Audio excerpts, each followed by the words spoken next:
कांग्रेस के हिसाब से कर्नाटक के सियासी नाटक का हैप्पी एंडिंग हो गया, लेकिन ऐसा है नहीं।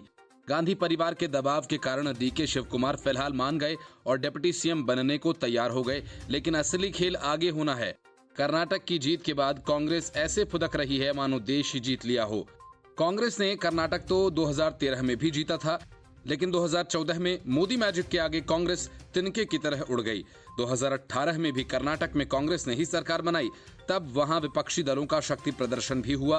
कर्नाटक के साथ कांग्रेस राजस्थान, मध्य प्रदेश और छत्तीसगढ़ में भी जीती, लेकिन ठीक एक साल बाद 2019 में फिर मोदी की आंधी आई और कांग्रेस उसमें उड़ गई। इसी वजह से कर्नाटक की जीत पर इतरा रही कांग्रेस को चुनावी रणनीतिकार प्रशांत किशोर ने बड़ी नसीहत दे डाली।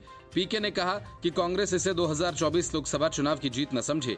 इसके पहले भी ऐसा हुआ है, लेकिन इसके बाद का इतिहास क्या रहा ये भी देखने की बात है। जन सुराज पदयात्रा को पैरों में समस्या की वजह से स्थगित कर आराम कर रहे प्रशांत किशोर ने कर्नाटक विधानसभा चुनाव के बाद से देश की रणनीति पर क्या असर पड़ सकता है, इस पर जो जवाब दिया वो कांग्रेस सहित उन तमाम विरोधी दलों के लिए झटका हो सकता है जो ये मान रहे हैं कि 2024 में बीजेपी को शिकस्त दी जा सकती है। प्रशांत किशोर ने कांग्रेस पार्टी के नेताओं और कार्यकर्ताओं को नसीहत देते हुए कहा कि कांग्रेस कर्नाटक में जीतकर जरूर आई है, इसके लिए उन्हें बधाई, लेकिन वो इसे 2024 लोकसभा की जीत न समझें। उन्होंने कहा कि आपको याद होगा कि जब उत्तर प्रदेश विधानसभा चुनाव का परिणाम आया था तो प्रधानमंत्री मोदी ने कहा था कि उत्तर प्रदेश का चुनाव परिणाम 2024 के आम चुनाव के लिए संकेत देता है। मैंने उस समय ट्वीट करके कहा था, हर चुनाव एक अलग चुनाव है। उत्तर प्रदेश के चुनाव से देश के चुनाव का फैसला नहीं हो सकता है।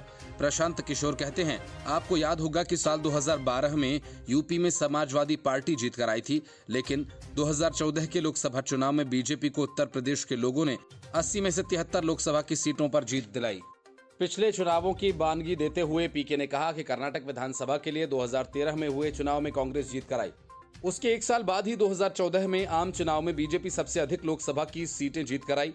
आपको याद होगा कि 2018 में राजस्थान, छत्तीसगढ़ और मध्य प्रदेश में हुए विधानसभा चुनावों में कांग्रेस जीत कर आई, लेकिन 2019 के लोकसभा के चुनाव में कांग्रेस का प्रदर्शन बहुत ही बुरा रहा।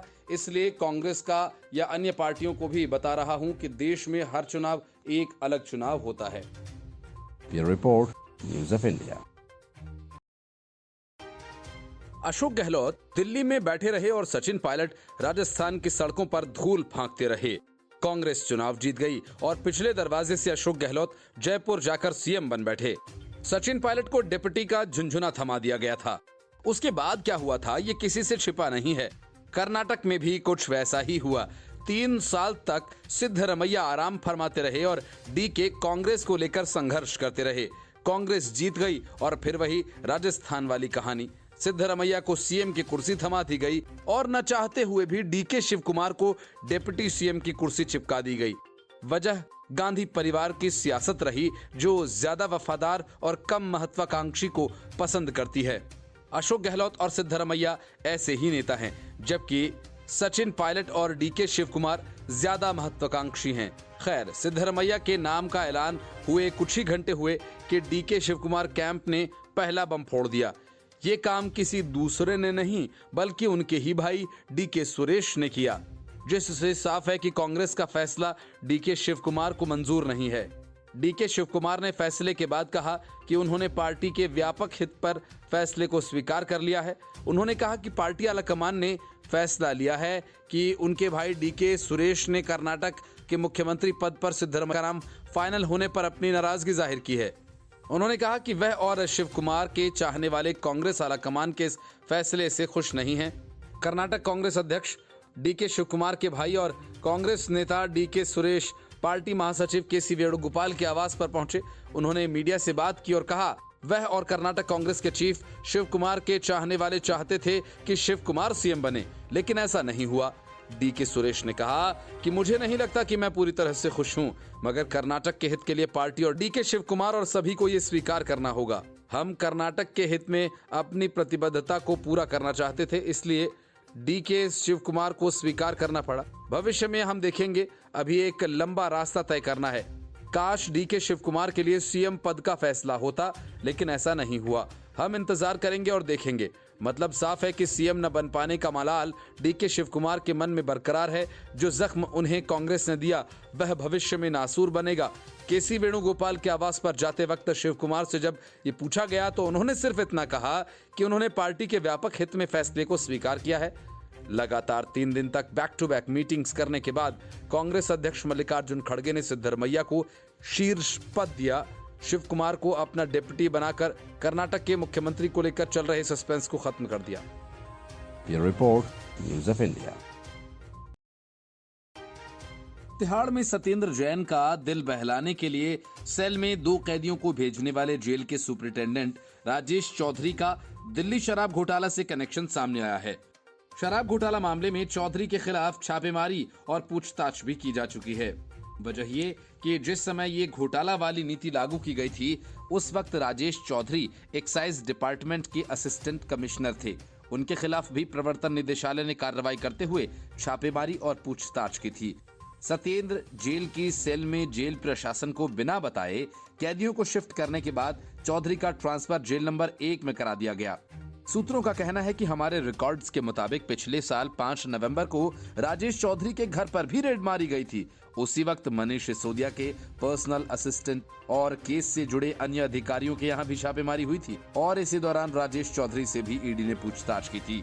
सूत्रों का कहना है कि चौधरी को एक्साइज विभाग में 2 महीने के लिए असिस्टेंट कमिश्नर नियुक्त किया गया था। 5 नवंबर को राजेश चौधरी से पूछताछ हुई थी। इसके बाद 13 और 15 नवंबर को उन्हें जेल नंबर 7 में ट्रांसफर कर दिया गया। हम रिकॉर्ड्स चेक करने के बाद इंक्वायरी बिठाएंगे। राजेश चौधरी ने यह भी कहा और स्वीकार किया कि ईडी ने उनके खिलाफ छापेमारी की थी, लेकिन इस छापेमारी में कुछ नहीं मिला था। राजेश चौधरी ने कहा कि मैंने जेल नंबर 7 में किसी के साथ मिली भगत से काम नहीं किया। जब नीति लागू की गई थी तब मुझे असिस्टेंट कमिश्नर के रूप में नियुक्त किया गया था। मैं अन्य कार्य देख रहा था। ईडी को एक फर्जी सूचना मिली और मेरे घर पर छापा मारा, लेकिन उन्हें कुछ नहीं मिला। मुझसे भी पूछताछ की गई, लेकिन फिर भी कुछ नहीं हुआ।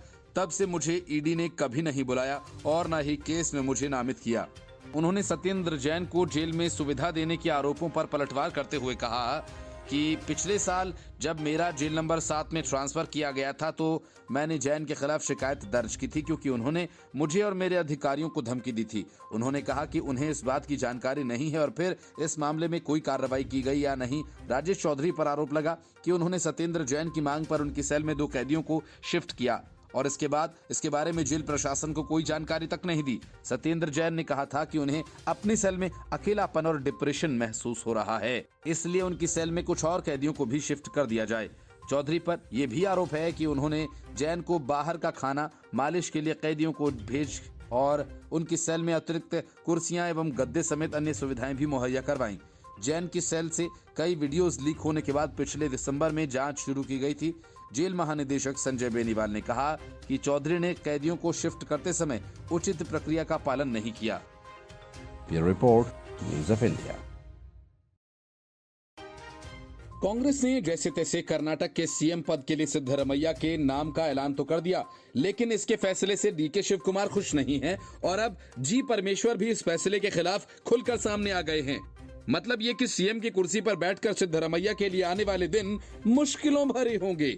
माना जा रहा है कि कांग्रेस के फैसले से लिंगायत भी खुश नहीं है, क्योंकि उनके हाथ भी कुछ नहीं लगा, लेकिन कैबिनेट गठन के बाद उनका गुबार फूटेगा।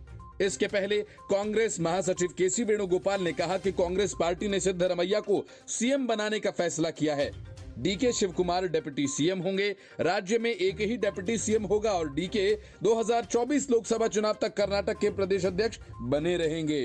कर्नाटक में सीएम की कुर्सी को लेकर सिद्धरमैया और डीके शिव कुमार के बीच घमासान खत्म हो गया है। कांग्रेस ने सिद्धरमैया को कर्नाटक का सीएम बनाने का फैसला किया। डीके शिव कुमार बेमन से डिप्टी सीएम पद को लेकर राजी हो गए। हालांकि कांग्रेस के एक और बड़े नेता ने इस फॉर्मूले पर सवाल उठाए। कर्नाटक के पूर्व डिप्टी सीएम जी परमेश्वर ने कहा कि सिद्धरमैया के सीएम और शिव कुमार के डिप्टी सीएम बनाने के ऐलान से दलित समुदाय आहत हुआ है। सिद्धरमैया की पिछली सरकार में डिप्टी सीएम रहे जी परमेश्वर ने आला कमान के फैसले पर नाराजगी जताते हुए कहा कि कर्नाटक में दलित सीएम की डिमांड काफी ज्यादा थी, लेकिन ऐसा हुआ नहीं। दलित समुदाय आहत हुआ है। मैं भी सरकार चला सकता था, अगर सीएम नहीं तो कम से कम मुझे डिप्टी सीएम तो बनाना ही चाहिए था। कांग्रेस महासचिव केसी वेणुगोपाल और कर्नाटक के प्रभारी रणदीप सिंह सुरजेवाला ने सीएम पद के लिए नाम का ऐलान किया। वेणुगोपाल ने बताया कि कांग्रेस पार्टी ने सिद्धरमैया को सीएम बनाने का फैसला किया, वहीं डीके शिव कुमार डेप्यूटी सीएम होंगे। रणदीप सिंह सुरजेवाला ने कहा कि कांग्रेस की जीत का सेहरा कर्नाटक की जनता के सिर बंधता है।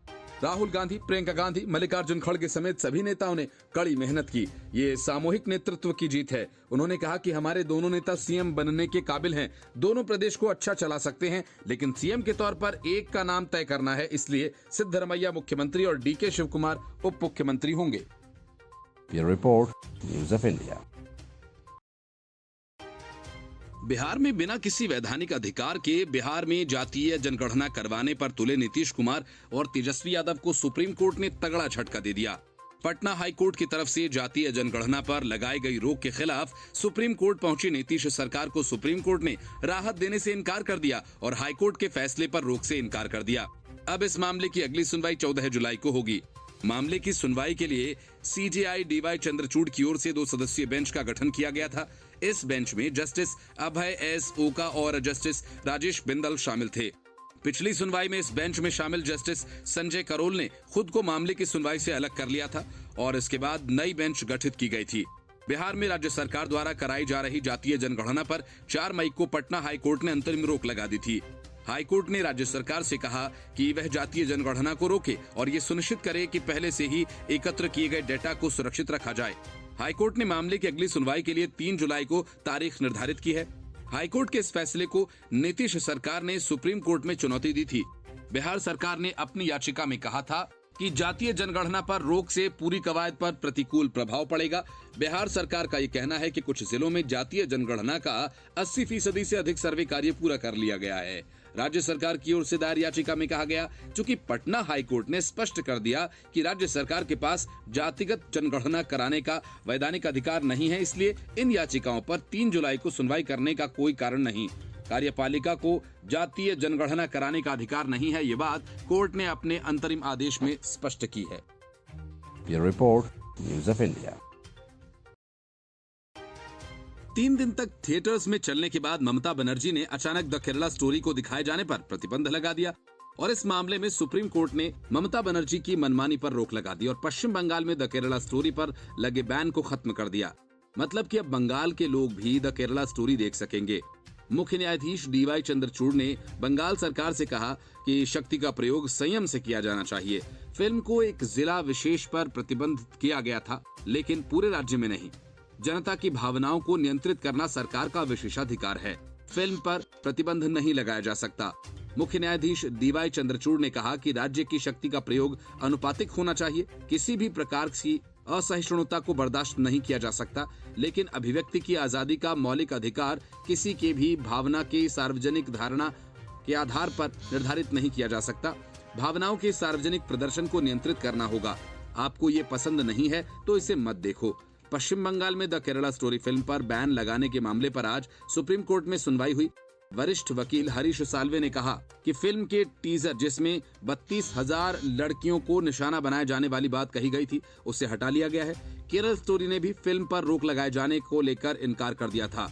केरल स्टोरी को लेकर केरला हाई कोर्ट ने भी फिल्म पर रोक लगाए जाने से इनकार कर दिया था और उसे हाई कोर्ट ने भी ऑर्डर में ये बात लिखी थी कि पश्चिम बंगाल सरकार की तरफ से पेश हुए वकील अभिषेक मनु सिंघवी से सुप्रीम कोर्ट ने कहा कि ये राज्य की जिम्मेदारी है किसी फिल्म को दिखाने का इंतजाम करें। कैसे वे 13 लोगों की शिकायत के आधार पर फिल्म पर बैन लगा सकते हैं। मुख्य न्यायाधीश डीवाई चंद्रचूड़ ने कहा कि आप लोगों की असहिष्णुता के आधार पर फिल्म बैन करने लगे तो लोग सिर्फ कार्टून या खेल ही देख पाएंगे। सुप्रीम कोर्ट ने पूछा, जब पूरे देश में फिल्म चल रही है तो फिर पश्चिम बंगाल में क्या समस्या है? अगर किसी एक जिले में कानून व्यवस्था की समस्या है तो वहां पर फिल्म बैन कर दीजिए। सीजीआई ने कहा कि एक जिले में समस्या होगी तो सभी जगह प्रतिबंध नहीं लगाया जाता। ये जरूरी नहीं कि सभी जगह डेमोग्राफिक समस्या एक जैसी हो। उत्तर में अलग है, दक्षिण में अलग है। आप मूल अधिकार को इस तरह से छीन नहीं सकते। Bureau Report, News of India. Siddaramaiah को सीएम बनाने के लिए बेचैन कांग्रेस को डीके शिव कुमार ने घुटनों पर ला दिया। 4 दिन तक जारी खींचतान के बाद डीके शिव कुमार डिप्टी सीएम के लिए आधे अधूरे मन से तैयार हो गए, लेकिन इसके बदले कांग्रेस से उन्हें कुछ मिला। उससे साफ है कि सिद्धरमैया सिर्फ नाम के ही सीएम होंगे, असली खेल डीके शिव कुमार ही करेंगे। पहली बात तो ये कि लिंगायत और दलित समाज के लोग भी डिप्टी सीएम पद के तलबगार थे, लेकिन डीके ने किसी को कोई मौका नहीं देने दिया। इससे लिंगायत और दलित दोनों ही वर्गों के लोग नाराज हो गए। सूत्रों का ये कहना है कि पार्टी ने आधिकारिक तौर पर कप्तान सिद्धरमैया को नियुक्त किया, लेकिन असली कमान शिव कुमार ही संभालेंगे। वजह ये कि डीके शिव कुमार डिप्टी सीएम के साथ ही पार्टी की कमान को अपने पास रखेंगे और जो विभाग उन्हें पसंद होगा वो उनके हवाले किया जाएगा। इतना ही नहीं, सिद्धरमैया सीएम होने के बावजूद अपनी मर्जी से कोई फैसला नहीं ले पाएंगे और हर फैसले के लिए उन्हें डीके शिव कुमार से इजाजत लेनी होगी। मतलब साफ है कि डीके एक तरह से सुपर सीएम होंगे, भले ही उनका पद डिप्टी सीएम का हो, लेकिन सिद्धरमैया को उनके इशारों पर ही चलना होगा। कांग्रेस महासचिव केसी वेणुगोपाल ने दोनों पदों पर औपचारिक ऐलान करते हुए कहा कि सिद्धरमैया कर्नाटक के मुख्यमंत्री होंगे और डीके शिव कुमार एकमात्र डिप्टी सीएम। उन्होंने दोनों नेताओं को कांग्रेस की बड़ी संपत्ति बताया। रणदीप सुरजेवाला ने जानकारी दी कि 20 मई को शपथ ग्रहण समारोह होना है। बुधवार देर रात को ही कर्नाटक के सियासी भाग्य का फैसला कर लिया गया था। सोनिया से पहले शिव कुमार को मनाने में राहुल गांधी और प्रियंका गांधी वाड्रा ने भी जोर लगाया, लेकिन बात नहीं बनी। एक देर रात सोनिया गांधी ने बात की और उन्हें मना लिया।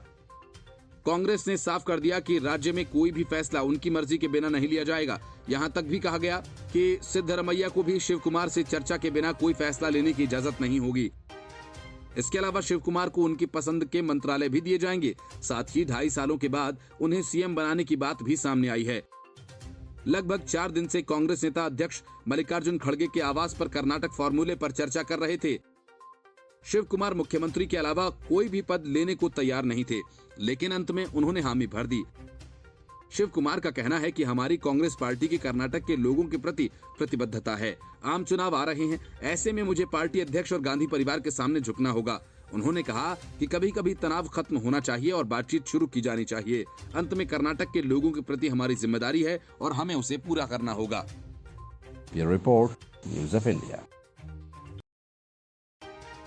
तिहाड़ जेल में कभी मालिश करवाने, होटल से लजीज पकवान मंगवाने वाले और कभी दिल बहलाने के लिए कैदियों का जुगाड़ करने वाले अरविंद केजरीवाल के करीबी सत्येंद्र जैन जमानत के लिए सुप्रीम कोर्ट पहुंचे। सुप्रीम कोर्ट में जमानत के लिए सत्येंद्र जैन के वकील अभिषेक मनु सिंघवी ने जो दलील दी, उसका लब्बो-लुआब ये है कि जेल में सत्येंद्र जैन कुछ खाते ही नहीं, सिर्फ फल ग्रहण करते हैं। वे सूख कर छुहारे की तरह हो गए हैं। अभिषेक मनु सिंघवी ने कहा कि उनका वजन 35 किलो घट गया है। इस दलील पर सुप्रीम कोर्ट ने ईडी से जवाब मांगा है। जस्टिस एएस बोपन्ना और हिमा कोहली ने ईडी को नोटिस जारी करते हुए सत्येंद्र जैन को ये राहत भी दी कि वे अवकाश बेंच के पास अपनी याचिका लगा सकते हैं। वरिष्ठ वकील अभिषेक मनु सिंघवी सत्येंद्र जैन की तरफ से अदालत में पेश हुए थे। अभिषेक मनु सिंघवी ने कहा कि पूर्व मंत्री का 35 किलोग्राम वजन घट गया है और वे कंकाल की तरह दिख रहे हैं। वे कई तरह की बीमारियों से जूझ रहे हैं। Additional solicitor general SV Raju ने प्रवर्तन निदेशालय की तरफ से पेश होते हुए कहा कि जमानत दिए जाने की कोई जरूरत नहीं है। इसके बाद अदालत की अहम पीठ ने कोई विशिष्ट तारीख नहीं दी है, लेकिन कहा कि जैन राहत के लिए शीर्ष अदालत की अवकाशकालीन पीठ से संपर्क कर सकते हैं। इससे पहले 6 अप्रैल को दिल्ली हाईकोर्ट ने मनी लॉन्ड्रिंग केस में सत्येंद्र जैन की याचिका खारिज कर दी थी। अदालत ने गवाह के इस दावे पर गौर किया था। सत्येंद्र जैन अपराध के कर्ता धर्ता, इनिशिएटर और फंड देने वालों में शामिल हैं। अदालत ने कहा था कि आम आदमी पार्टी के वरिष्ठ नेता और एक कद्दावर इंसान हैं। वे सबूतों के साथ छेड़छाड़ कर सकते हैं। सीबीआई ने सत्येंद्र जैन के खिलाफ भ्रष्टाचार की धाराओं में साल 2017 में केस दर्ज किया था और इसी केस में ईडी ने उन्हें गिरफ्तार किया था। सीबीआई द्वारा दर्ज केस में उन्हें 6 सितंबर 2019 को रेगुलर बेल मिल चुकी है। साल 2022 में निचली अदालत ने ईडी द्वारा जैन की पत्नी और 4 फर्म सहित 8 के खिलाफ धन शोधन मामले में आरोप पत्र का संज्ञान लिया था। पिछले कुछ दिनों से सत्येंद्र जैन काफी चर्चा में बने हुए हैं। दरअसल सत्येंद्र जैन को लेकर हाल ही में खबर सामने आई कि वो तिहाड़ जेल के जिस सेल में बंद हैं, उस सेल के अधीक्षक को उन्होंने खत लिखकर अपनी पसंद के 2 कैदियों को अपने सेल में बुलवा लिया था। इसके पीछे सत्येंद्र जैन ने खत में तर्क दिया कि वो काफी अकेलापन और घबराहट महसूस कर रहे हैं और मनोवैज्ञानिक उन्हें अकेले रहने से मना कर रहे हैं। इतना ही नहीं, सत्येंद्र जैन ने अपने खत में ये भी बताया था कि उन्हें अपनी सेल में कौन कौन से 2 कैदी चाहिए। इधर सत्येंद्र जैन का खत मिलने के बाद जेल अधीक्षक ने बिना जेल प्रशासन को सूचित किए 2 कैदी उनके सेल में शिफ्ट कर दिए थे। इस खबर के सामने आने के बाद जेल अधीक्षक का ट्रांसफर कर दिया गया और जेल प्रशासन ने सत्येंद्र जैन के मनोवैज्ञानिक जांच की भी बात कही थी। हालांकि तिहाड़ में रहते हुए सत्येंद्र जैन पहले भी कई बार चर्चा में रहे हैं और इससे पहले अपने सेल में मसाज करवाते और लजीज व्यंजनों का स्वाद लेते भी उनका वीडियो वायरल हुआ था। इन वीडियोस को लेकर काफी हंगामा भी मचा था। Bureau Report, News of India. शराब घोटाला मामले में तिहाड़ जेल में बंद मनीष सिसोदिया की मुश्किलें बढ़ने वाली हैं। वजह यह कि उन्होंने इस बात को कबूल कर लिया कि वो रद्द किया जा चुका आबकारी नीति मामले में कुछ सबूत नष्ट कर चुके हैं। जांच एजेंसी के सामने अपने बयान में सिसोदिया के इस कबूलनामे से उनके खिलाफ सबूत नष्ट करने का गंभीर मामला बनता है। सीबीआई की पूछताछ में मनीष सिसोदिया ने इस बात को कबूल किया है कि उन्होंने कथित तौर पर उन 2 मोबाइल फोन्स को नष्ट किया जो दिल्ली आबकारी नीति घोटाला मामले में सीबीआई द्वारा मांगे गए थे। 22 जुलाई 2022 को केंद्रीय गृह मंत्रालय ने सीबीआई को आबकारी घोटाले में जांच शुरू करने का निर्देश दिया था।